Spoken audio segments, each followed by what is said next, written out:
आपने कई सारे क्राइम केसेस देखे होंगे। कहीं कोई अपनी बहन को मार रहा है तो कहीं कोई अपने माँ बाप को। पर मुझे नहीं लगता कि आप में से किसी ने भी कभी कोई ऐसा क्राइम केस देखा होगा जिसमें एक बीवी अपने पति से जेलसी और नफरत के चलते अपने ही 4 साल के बेटे को मार दे। सो ये केस काफी डिस्टर्बिंग केस है। आज तक मैंने जितने भी केसेस स्टडी करे हैं पर मैंने ऐसा केस इससे पहले कभी नहीं देखा। मैंने ऐसा क्यों कहा, इस वीडियो को एंड तक देखिएगा, आपको भी पता चल जाएगा। So without wasting a time let's discuss this case. 9 जनवरी 2024 एक कैब ड्राइवर को पुलिस स्टेशन से कॉल आती है। वो कैब गोवा से बेंगलोर जा रही थी। उसमें एक औरत एक बैग लेकर बैठी हुई थी। पुलिस ने उस कैब ड्राइवर से कहा कि तुम जहां भी हो कैब को लेकर सीधे किसी नजदीकी पुलिस स्टेशन में चले जाओ। पुलिस की ये बात सुनकर वो कैब ड्राइवर काफी घबरा गया था, तो वो अपने आसपास किसी पुलिस स्टेशन को ढूंढने लगता है। थोड़ी देर ढूंढने के बाद उसे एक पुलिस स्टेशन दिखता है, तो कैब ड्राइवर ने अपनी इनोवा कार सीधे पुलिस स्टेशन में घुसा दी थी। कैब ड्राइवर अभी भी पुलिस ऑफिसर के साथ कॉल पर कनेक्टेड था, तो ड्राइवर ने कैब से उतरकर अपना फोन वहां किसी पुलिस ऑफिसर को दिया। तो पुलिस ऑफिसर ने उनसे कहा कि हम गोवा पुलिस से हैं, आप लोग इस इनोवा कार में जो भी औरत बैठी है एक बार उनका बैग चेक करो, हमें इनके बारे में कुछ इन्फॉर्मेशन मिली है। तो जब पुलिस ने उस बैग को खोल कर देखा तो पुलिस भी शॉक हो गई थी, क्योंकि उस बैग में एक 4 साल के बच्चे की डेड बॉडी पड़ी हुई थी। आई नो मल्टीपल क्वेश्चंस आ रहे होंगे इस टाइम आपके दिमाग में कि वो औरत कौन थी, उसके बैग में एक बच्चे की डेड बॉडी कैसे आई और वो बच्चा कौन था। उस औरत का नाम था सूचना सेठ and she is from Kolkata और वो 39 साल की थी। सूचना एक वेल एजुकेटेड एंड काफी इंटेलिजेंट थी और उनका नाम एआई आर्टिफिशियल इंटेलिजेंस के टॉप 100 लोगों में आता है। और सूचना सेठ माइंडफुल एआई लैब की सीईओ थी। तो वहीं अपने काम को लेकर सूचना बेंगलोर शिफ्ट हो चुकी थी। बेंगलोर में सूचना की कंपनी काफी अच्छे से ग्रो करती है, तो सूचना अब अपने करियर में अच्छे से सेट हो चुकी थी। शी अर्न टू गुड, उसकी लाइफ में सब कुछ सही से चल रहा था और सूचना की अब शादी की एज भी हो चुकी थी। तो इसी बीच सूचना की मुलाकात वेंकट रमन नाम के एक लड़के से होती है। वेंकट रमन भी एक बिजनेसमैन था और वो केरल का रहने वाला था। इसके बाद वो अक्सर एक दूसरे से मिला करते थे। रोज मिलते मिलते ये दोनों एक दूसरे के काफी करीब आ चुके थे। फिर इन दोनों ने सोचा कि हमें अच्छी अंडरस्टैंडिंग है, हम दोनों एक दूसरे के लिए काफी केयरिंग भी हैं, तो हम दोनों क्यों ना अब शादी कर ले।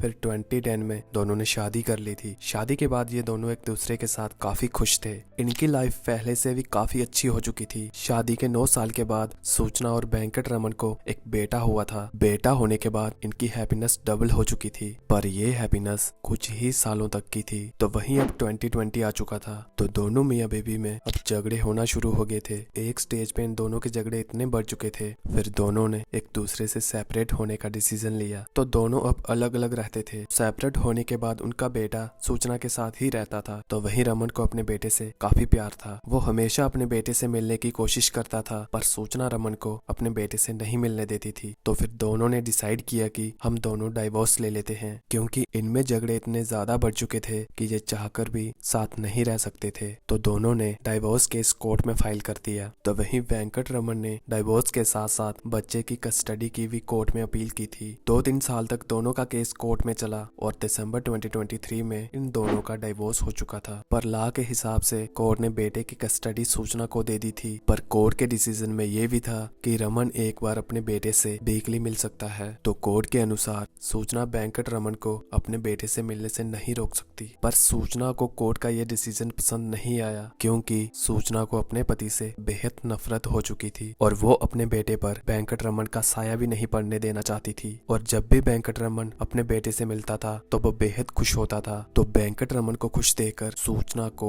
जेलसी होती थी और सूचना रमन को खुशी का एक पल नहीं देना चाहती थी। और इसी बीच सूचना अपने पति से बेहद नफरत करने लग गई थी। उसने सोचा कि अब ऐसा क्या किया जाए जिससे ये मेरे बेटे से ना मिल सके और ये इतना खुश कभी ना हो सके। सूचना अब काफी परेशान रहती थी और वो कुछ कर भी नहीं सकती थी, क्योंकि कोर्ट के डिसीजन के खिलाफ वो जा नहीं सकती थी। फिर सूचना ने अपने पति से नफरत के चलते उसने एक ऐसा डिसीजन लिया जिसने एक माँ के प्यार को पूरे समाज में शर्मसार कर दिया। सूचना ने फिर अपने ही बेटे को मारने का प्लान बनाया ताकि उसका पति उसके बेटे से कभी ना मिल सके, क्योंकि वो नहीं चाहती थी कि उसका पति उसके बेटे से मिले और वो खुश हो। उसने सोचा अगर मैंने अपने बेटे को ही मार दिया तो ना ही ये कभी उससे मिल सकेगा और ना ही ये कभी इतना खुश हो सकेगा। फिर 6 जनवरी को सूचना अपने बेटे के साथ बेंगलोर से फ्लाइट पकड़कर गोवा चली गई थी। वहाँ सूचना ने पहले से ही एक होटल बुक करवाया था। तो सूचना 6 जनवरी को अपने बेटे के साथ होटल में चेक इन करती है और सूचना अपने बेटे के साथ 2 दिन गोवा ही घूमती है। सूचना ने अपने प्लान के हिसाब से अपने बेटे को मारने का ट्राई करा पर सूचना का मन नहीं मान रहा था। लेकिन जब भी सूचना का बेटा अपने डैड के बारे में सूचना से कोई बात करता था या फिर अपने डैड के बारे में उससे कुछ पूछता था तो सूचना काफी गुस्से में हो जाती थी। तो फिर सूचना ने होटल में ही अपने बेटे की जान ले ली थी। तो एक माँ ने नफरत के लिए अपने ही बेटे को मार डाला। सूचना ने अपने बेटे की जेलसी और नफरत के चलते जान बेशक ले ली, पर आगे इस केस में ऐसे ऐसे खुलासे होंगे जिसे देखकर आप लोग भी शॉक हो जाओगे। फिर सूचना ने अपना बैग लिया और बेटे को तोड़ मोड़ कर बैग में डाल दिया और उस पर उसने बहुत सारे कपड़े रख दिए ताकि अगर कोई बैग देखेगा भी तो उसे यही लगेगा कि इसमें सिर्फ कपड़े पड़े हुए हैं। तो सूचना की फ्लाइट बेंगलोर के लिए अगले दिन की थी। सूचना ने सोचा कि अगर मैं फ्लाइट से गई तो एयरपोर्ट पर मुझे इजीली पकड़ लेंगे, क्योंकि एयरपोर्ट पर बैग की चेकिंग होती है। तो सूचना ने रात के 10 बजे होटल मैनेजमेंट से कैब बुक करने को कहा। तो मैनेजमेंट ने कहा कि मैम इतनी रात को कोई कैब नहीं मिलेगी, अगर मिल भी जाएगी तो इतनी दूर बेंगलोर जाने के लिए कोई कैब ड्राइवर नहीं मानेगा, क्योंकि गोवा से बेंगलोर काफी डिस्टेंस में है। और उन्होंने कहा कि कल वैसे भी आपकी फ्लाइट है तो आप सुबह निकल जाना। पर सूचना ने कहा नहीं, मुझे अभी ही जाना है, आप लोग कैब अरेंज करो, मैं ड्राइवर को एडवांस पे कर दूंगी। तो होटल के वर्कर ने सूचना के लिए कैब बुक कर दी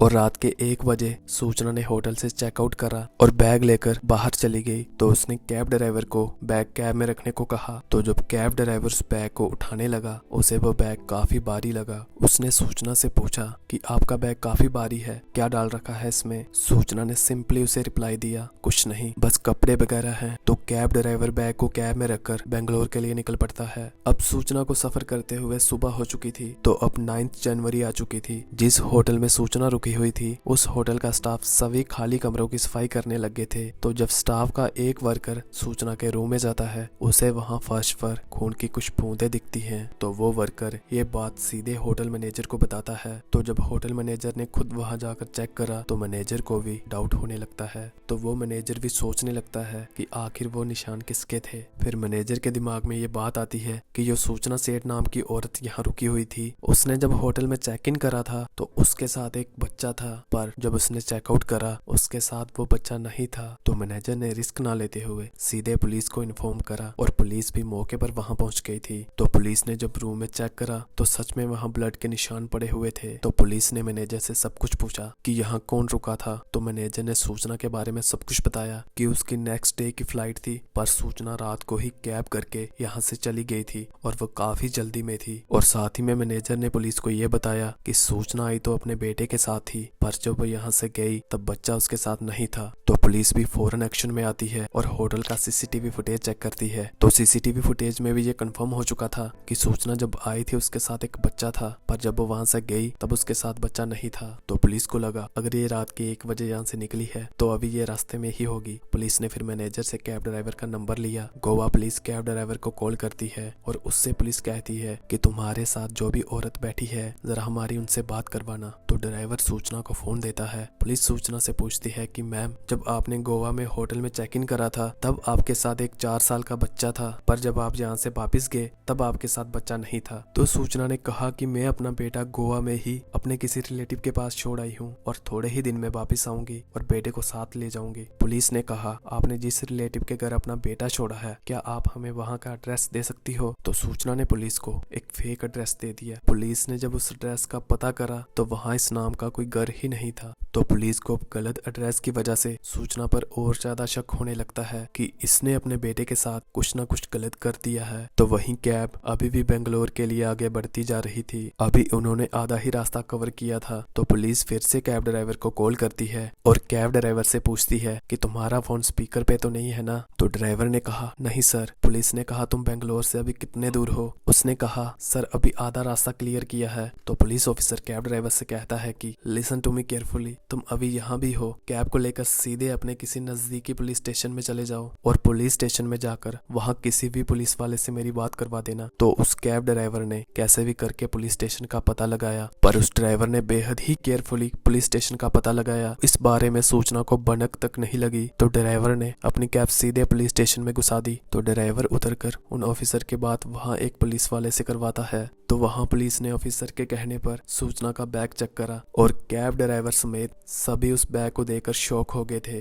क्योंकि उस बैग में सूचना के बेटे की डेड बॉडी पड़ी हुई थी। तो गोवा पुलिस के ऑफिसर ने उन्हें कहा कि सूचना को आप लोग अपनी कस्टडी में रखो जब तक हमारी टीम वहाँ नहीं पहुँच जाती, और बच्चे को हॉस्पिटल भेज दो पोस्टमार्टम के लिए। तो गोवा पुलिस अपनी टीम के साथ उस पुलिस स्टेशन पहुंच गई थी और वह सूचना को अपने साथ ले गए थे। फिर पूछताछ में सूचना ने वो पूरी स्टोरी बताई जो हमने इस वीडियो में डिस्कस करी। तो यहाँ आप लोग सोच रहे होंगे कि पुलिस को डेड बॉडी भी मिल गई और सूचना ने खुद भी सारी स्टोरी बता दी थी तो उसे इजीली सजा हो जाएगी, पर ऐसा कुछ नहीं है, क्योंकि सूचना अपने एक बयान पर स्टेबल नहीं रह रही। तो जब पुलिस ने सूचना का मेंटल चेकअप करवाया तो डॉक्टर्स ने कहा कि सूचना मेंटली स्टेबल नहीं है। वहीं अब सूचना सेठ की पुलिस रिमांड भी खत्म हो चुकी है और कोर्ट ने सूचना को 13 दिन की न्यायिक हिरासत में भेज दिया है। इस केस पर फ्यूचर में जो भी अपडेट आएगी मैं कमेंट सेक्शन में पिन कर दूंगा। सो आपकी क्या राय है इस केस पर? क्या एक माँ इतनी निर्दयी हो सकती है कि नफरत के लिए अपने ही बेटे की जान ले ले, या फिर वो मेंटली स्टेबल नहीं थी इसलिए उसने ये सब करा? आप लोग कमेंट सेक्शन में कमेंट करके जरूर बताना। साथ ही में वीडियो को लाइक और चैनल को सब्सक्राइब करके बेल आइकन को जरूर प्रेस कर लेना ताकि हम आपके लिए और नए केस स्टडी कर सकें और समाज को अवेयर कर सकें। सो बी सेफ एंड केयरफुल। सो मिलते हैं किसी और नए केस स्टडी के साथ।